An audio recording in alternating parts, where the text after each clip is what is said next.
Now, sometimes it's difficult or even impossible to find the points of intersections of two curves exactly.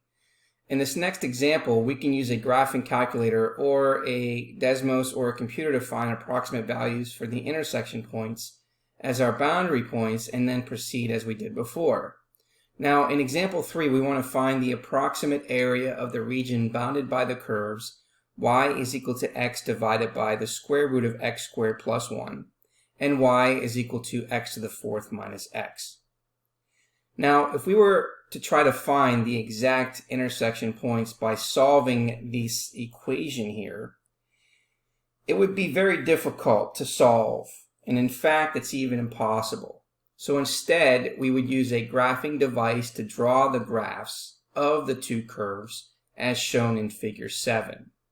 Now, one intersection point is the origin, and if we zoom in towards the other intersection point, we would see that the value of x would be 1.18. Now it's saying here that if the greater accuracy is required, we can use Newton's method for a root finder if it's available on a graphing device. But for our purposes, we would just want to make sure that we can trace this to find out what that approximating point would be for x. Now that we've found the upper and lower limits, we can then find the approximating area of this curve, the area between these two curves. So going from 0 to 1.18 of x divided by the square root of x squared plus 1 minus x to the fourth minus x, because this function is the one that's above, this function is below.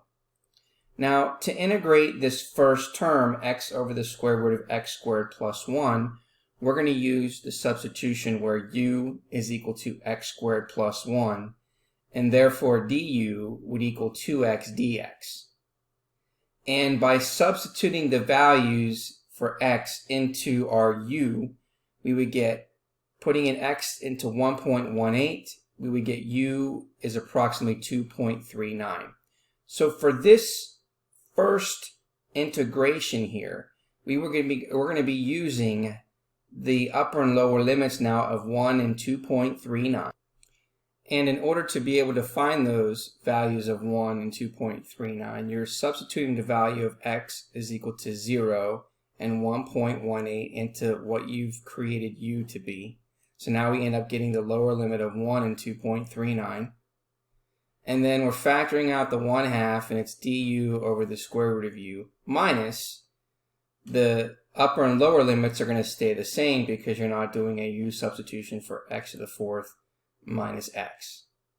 So now what we're going to do is, now that when we take the antiderivative of the first one, we're going to get the square root of u going from 1 to 2.39 minus x to the fifth over 5 minus x squared over 2 from 0 to 1.18. And as we evaluate this entire function, we would get an approximating area of 0.785.